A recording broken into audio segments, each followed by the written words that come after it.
Praise the Lord! Amen. Praise the Lord! Amen. Hallelujah! Uri nagtutong do kakabsatayan, nagmaitid ni dayaw iti apo. Tatay di mapagadalan tayo tantang rabi kakabsat. Kat maadaw ijay 1 Peter chapter 5 verse 7.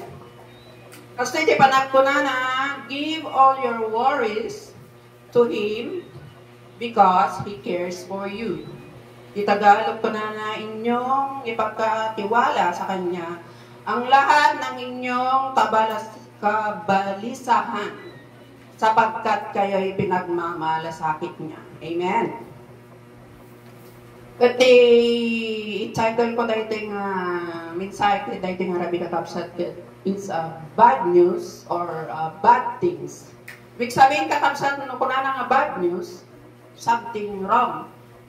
May mga problema, bad things kasi mga kakabsat dahil paspasamak ng antay nga pagayatan kung nga napintas nga pasamak. Bad news or bad things.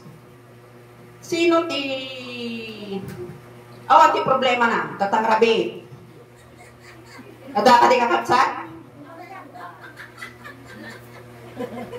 Dati problema tayo amin nga kakabsat. Maduma-duma, da pinansyal, dati karelasyon, love life. Ato, kamarites, ato niya kakabsat. Kaya tilubong ko na wag ti tao nga dati problema na, ada kakabsat. Oray, sino ka man, or sino tayo man, napintas ka man, nagwapo ka man kakabsat, dalata problema niya, o no, si katapipintasan nan. Si kati kababa na nganan, dalata problema na, kasano nagastol niya portanan, kakabsat. Oray na yung makapangyarihan, apa ni presidente, o nga tayo problema na kakabsat, go. So nga, tayo nga exempted kakabsat. Oray si tayo nga namati, kini ako, tayo nga exempted iti problema. At nga dati problema kada tayo. Tayo nga makontrol iti banbanag dito yung lubong kakabsat. Amen? Amen. Iso nga dalat ti bad news, mayat ti, kaslati, mayat ti worship, at tayo ganda ka, danadamag tayo nga madi. Asya. Tayo nga exempted dali yung kakabsat. So, hindi nga ti dapat tayo maraminan kakabsat. Noong may iti bad news, o bad things, iti panagbiag tayo. Hindi dapat tayo maraminan. Kung tayo makimari ti si Karuba, niya kakabsat. Papanan tayo ngayon kakabsat. Apo, turn to God kung na nakakabsat. Masapol nga berukan tayo, ti presensya ni Apo, iti panagbiag tayo, no, in times nga dati ka kasi nga banbana kakabsat. Turn to God, hanapin mo ang presensya ng Diyos sa buhay mo. Tapnon, kinya na nga, sambulan mo yung problema, mga di karubang tayo marites na kanto kakabsat. Okay? Nung maminsan kakabsat, nung dati problema tayo, bato-bato, so mataniti, antay umay nga, pakigyan mo nga, niya kakabsat, madalas ajay. Nung dati problema tayo sa tirason.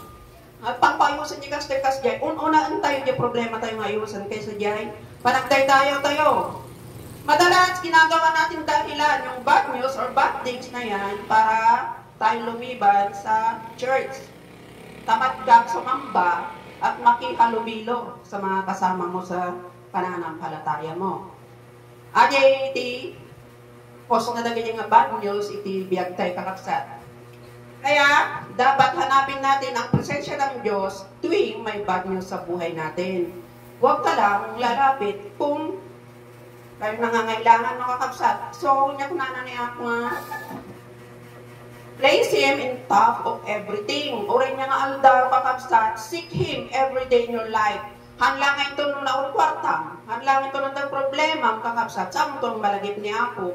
Di kaya't niya po, isip tayo, isong natin, aldaw-aldaw, kakabsat. Iti panagbiag tayo. Tawan nga rin iti biag nga, problem-free. Dalata, kakabsat.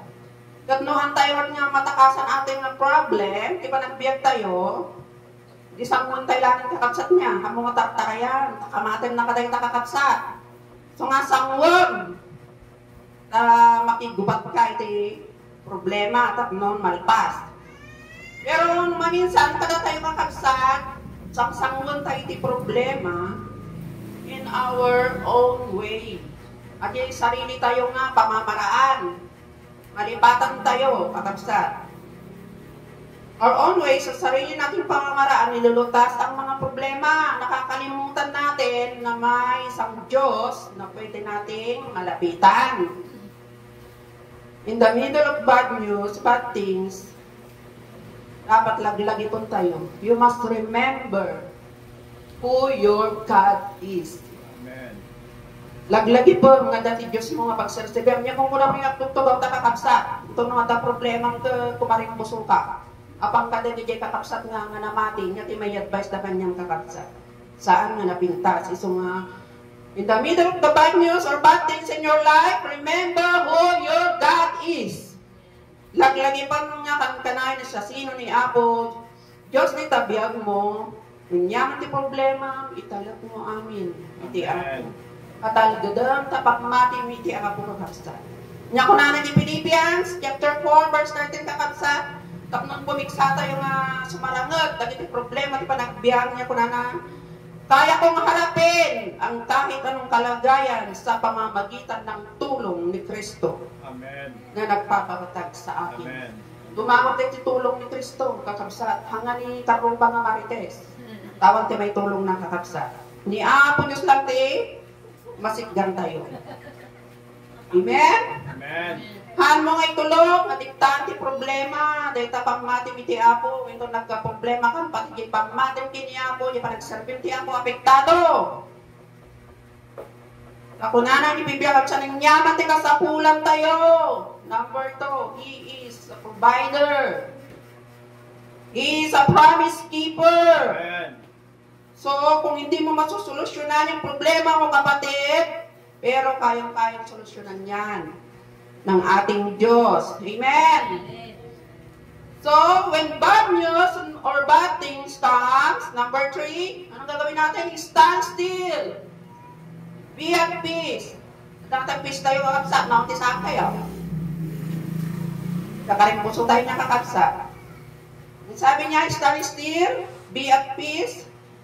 Pero hindi ka mabibigyan ng kapayapaan ng Diyos hanggat hindi mo binibigay sa Kanya ang laman ng puso mo. Noong ka mga di bagpagagin niya po, niya nga munor niya po.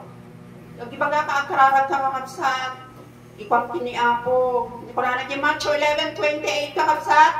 Lumapit kayo sa akin, kayong lahat na nahihirapan, at nabibigatan sa inyong pasanin, at bibigyan ko kayo ng kapahingahan. Hindi ko na naging kakapsat. Yung Matthew 11:28. So, ito na dahil problema tayo katantay ng kayan, ito tayo ni Apo, takayang-kaya ni Apo, Diyos dahil tayo, nasulbaran, kakabsat. Just one pray away. May salaan nga panagkararap, panagparinto mga kakabsat. Then may sabay, kung na naging Philippians 4, verse 7, kapag ginawa nyo ito, bibigyan kayo ng Diyos ng kapayapaan, na siyang mag-iingat sa puso ninyo at pag-iisip. Dahil kayo na kay Kristo Jesus. O, nagmayad niya kakapsat. So, dati kini Kristo, dati kapayapaan tayo. Tara ko na naging puso tayo, walang pangpangunutay nga marigrigatan nun. Kapapangunutan, pangalan tayo, tisaan tayo. At ang kapayapaan na yun, nagbibigay ng Diyos, hindi po yun maintindihan ng ibang tao. Kung apay ni sister, unti saan lang yung malalo na kailangan ito yung mis-isa ni Jan. Agpalpalakpang nagdaydayang ti Apo. Amen? Handaan mo, agit ito ti Apo Diyos, nga kapayapaan tayo, uray noon itong bigat, ang tinesang tayo, natalagad di puso tayo, nga itong bigat, saktan man ni Apo Diyosan. Amen? So, agit ti kapayapaan, nagdagdagokin ni Apo, hangagit ito ni kumare, nga kapayapaan, na may mayat, ito ni Apo Diyos nga, pagtalgadan tayo kakabsat. Hindi maudi ko na, when problems come, nagkaramitan tayo kakabsat.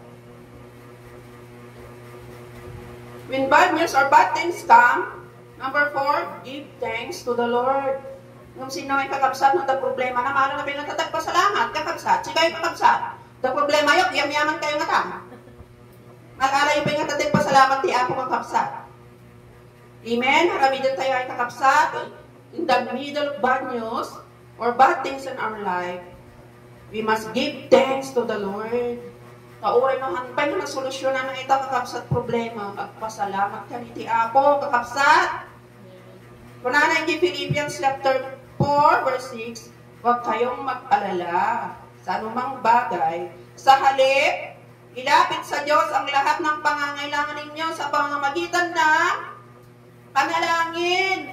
Naman lang ang panalangin kakabsat na may pasasalamat. Kung nakakabsat ni Apo, so nga, dumawat tayo, oras tayo pinawawat yung solusyon na kakabsat, yung answer ni Apo. Agyam-yaman ka, you claim it, na naalam mo, ni so nga agyam-yaman ka ni Apo. Tapos kaya ni Apo nga maging galad, hindi naman yung galad, maging rikna tayo, kini Apo nga, dumawat ka, siguro nga mga mati ka, maalam mo gay, sumbat na kakabsat. Nati Apo, aggargaraw, kakabsat. Tingyaman na sitwasyon nga, at dakada tayo, yung hindi natin alam na gumagawa ang Diyos ng paraan nang hindi natin nalalaman.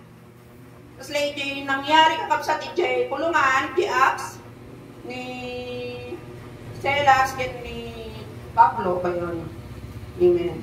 Nga kunana, and suddenly there was a great earthquake at the foundation of the prison was shaken. Hindi nga naikulong da kakabsat ka.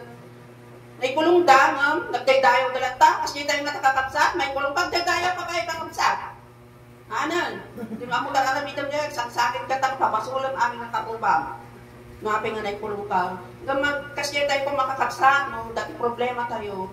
At daydayaw tayo lang tani Apo, secretly, gumagawa siya ng paraan para sa problema mo, kakabsat. So, be still, be at peace, kakabsat. Turn to God. Remember that He is our provider. Nunyang tikasakulang tayo, kakabsat. He is a promise keeper. And when bad news come, be still. Magkaroon tayo ng kapayapaan from God. And always be grateful. Always be thankful. Always give thanks to the Lord, kakabsat. Ayan lang, kakabsat, ang may iwan ko para sa ating lahat ngayong gabi. Shall we sing that song, Mananatili?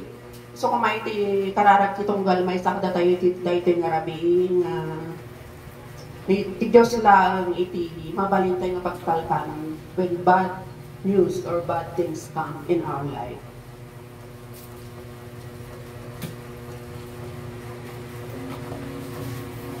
Sister Ami, can you sing that song?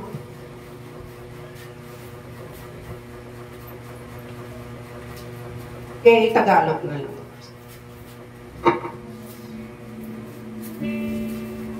So kung may ti kararag tayo ti dahi nga rabi, stimula tayo ti puso tayo, there is God na bahala kung ano man yung mga bad news and bad things in our life. Right? Hallelujah.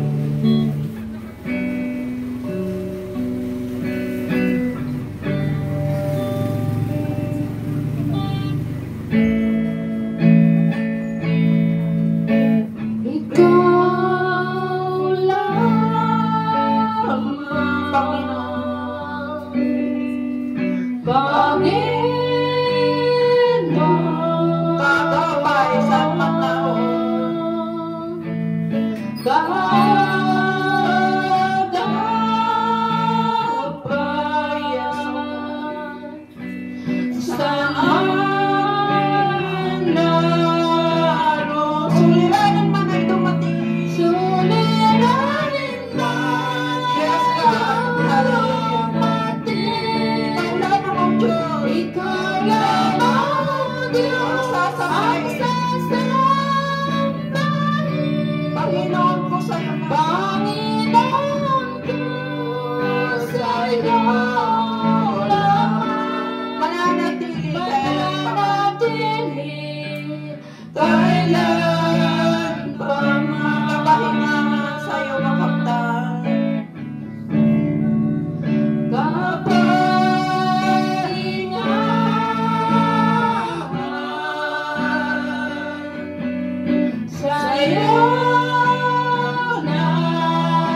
Davao City, Leyte. Manatili po tayong nakatayo, mga kapatid. Napakaganda po yung mensahe ng ating pong Panginoon na sa panahon na tayo po ay may mga pinagdadaanan sa buhay, tayo po ay hinihikayat ng salita ng Panginoon na lumapit po sa Kanya. Sapagkat ang Diyos na ating nilalapitan, ang Diyos na ating pagsasabihan ng ating mga pinagdadaanan, pagsasabihan ng ating mga problema, He is a promise giver. At Siya po ang magbibigay sa atin ng mga solusyon sa bawat problema ating idudulog sa Kanya. Kapatid, kaibigan, sa gabi po ito, ano man ang iyong pinagdadaanan sa buhay, ano man ang iyong problema, hindi ko alam kung anong problema mo, pero sa gabi ito, alam at kilala ka ng Panginoon. Ang hinihintay lamang ng Diyos ay ibigay mo sa Kanya ang lahat ng iyong kabigatan, ang lahat ng iyong problema. Hallelujah. Hallelujah. Panginoon, sa gabi pong ito, maraming salamat po sa inyong masalita na amin pong napakinggan, na muli ay hinihikayat po kami na kami ay patuloy na lumapit sa inyo, patuloy namin ipagkatiwala, patuloy namin ibigay sa inyo ang lahat ng aming mga pinagdadaanan, ng lahat ng aming mga problema sa buhay. Wala kaming maitatago sa inyo, Panginoon, sa gabi ito. Kilala po ninyo ang bawat isa. Kilala po ninyo, alam po ninyo ang pinagdadaanan problema, pinagdadaanan sitwasyon ng bawat isa sa gabi pong ito. Panginoon, sa kanila pong paglapit sa inyo, sa kanila pong pagsuko sa inyo ng kanilang mga bigatin sa buhay, makakaranas sila ng kapayapaan, makakaranas sila ng kapangyarihan mo, Panginoon, at higit sa lahat, makakaranas sila ng kagalakan. Kagalakan nagmumula po sa inyo. Kapayapang hindi kayang ipaliwanag maging ang mundo. Panginoon, tulungan po ninyo bawat mga kapatid namin sa lugar na ito. Kayo po ang siyang patuloy na maghari sa kanila pong mga buhay. Hayaan po ninyo ng iyong mga salita na kanila pong napakinggan sa gabi pong ito ay patuloy na maging hamon, maging challenge sa kanila, na patuloy silang lumapit at dumulog sa inyo, Panginoon. Maging ang iyong lingkod na siya mong ginamit sa gabi pong ito na maghayag ng masalita. Salamat sa kanya pong buhay at ang aming panalangin, patuloy mo siyang gamitin mightily and powerfully at patuloy mong padaluyin ang iyong kapangyarihan at anointing sa kanya pong buhay. Salamat po ng marami, Panginoon. Salamat po. Itong aming panalangin sa matamis na pangalan ng aming Panginoon Hesus, ang lahat ay magsabi ng Amen. Palakpakan natin ang Panginoon. Hallelujah. Pare na po tayo mabuko. Ipinabalik ko ang mikropono sa ating pong MC.